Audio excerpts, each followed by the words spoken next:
Welcome दोस्तों, learn better channel में आपका स्वागत है। तो आज हम बात करेंगे क्या कोरोना की जो वैक्सीन लग रही है इंडिया में वो सेफ है, क्या हमें ये वैक्सीन लगवानी चाहिए। जो इंडिया में वैक्सीनेशन ड्राइव चल रही है उसमें दो वैक्सीन लग रही है अभी। एक तो कोवैक्सीन है, दूसरी है कोविशील्ड जो सीरम इंस्टीट्यूट की है। इसके बाद इंडिया ने तीसरी वैक्सीन को भी अप्रूवल दे दी है इमरजेंसी यूज के लिए।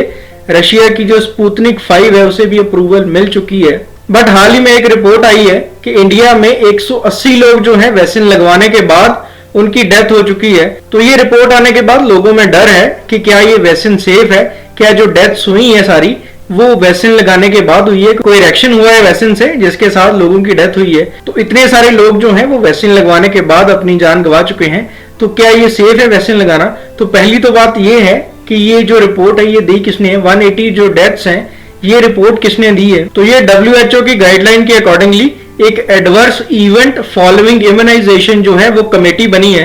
तो नेशनल लेवल पे भी एक कमेटी है, स्टेट लेवल पे भी कमेटीज हैं। तो होता क्या है कि ये रिपोर्ट्स देते हैं पहले जो फील्ड पे स्टाफ है, जो वैक्सीनेशन वाला स्टाफ है, या डिस्ट्रिक्ट में जो डिस्ट्रिक्ट मेडिकल ऑफिसर है वो रिपोर्ट करते हैं कि वैक्सीन लगवाने के बाद किसी की डेथ है, वो रिपोर्ट हुई है, तो उसको सिस्टम में फीड किया जाता है। उसके बाद ये वाली रिपोर्ट जो है सारे डॉक्यूमेंट्स के साथ स्टेट लेवल कमेटी के पास जाती है। तो जो AEFI है इसकी पहले स्टेट लेवल की एक कमेटी बनी होती है जो स्टडी करती है और उसकी जो फाइंडिंग्स होती है वो आगे नेशनल लेवल कमेटी को भेज देती है। तो स्टेज 3 में है नेशनल AEFI कमेटी। तो नेशनल AEFI कमेटी जो है वो रिपोर्ट देती है कि कितनी डेथ्स हुई है आफ्टर इम्यूनाइजेशन, और उसकी जो है वो जांच भी करते हैं कि क्या ये डेथ्स जो है वैक्सीन की वजह से हुई है या किसी और बीमारी की वजह से हुई है।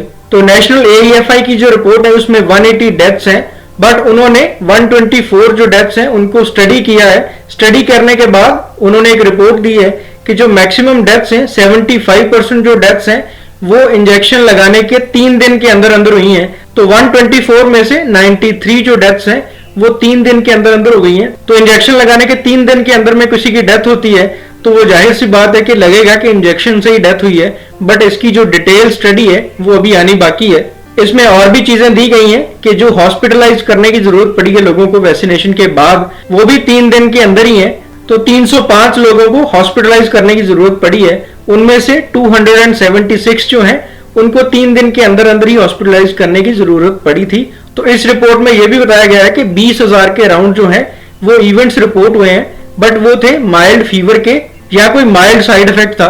बट जो सीवियर इवेंट्स थे वो थे 600 के अराउंड, और सीवियर इवेंट का भी इन्होंने डेटा निकाला है कि कितने दिनों में वो सीवियर इवेंट्स जो है वो सामने आए हैं। ये जो डेथ्स हुई हैं इनको एग्जामिन किया जाएगा। अभी फाइनल जो रिपोर्ट है वो अभी आनी बाकी है कि ये जो डेथ्स हैं ये कोरोना वैक्सीन से हुई है या किसी और बीमारी से हुई है। तो ये डेथ एग्जामिन कैसे की जाएंगी, पहले तो सारी डॉक्यूमेंटेशन जो है वो एग्जामिन की जाएंगी कि जिस टाइम पे ये वैक्सीनेशन दी गई है उस टाइम पे क्या क्या डॉक्यूमेंटेशन थी, क्या उस टाइम पे कोई गड़बड़ी तो नहीं हुई। उसके बाद में देखा जाएगा उसकी मेडिकल हिस्ट्री, जिसकी डेथ हुई है तो उसकी मेडिकल हिस्ट्री देखी जाएगी कि उसको कोई और बीमारी तो नहीं थी जिसकी वजह से उसकी डेथ हो सकती है।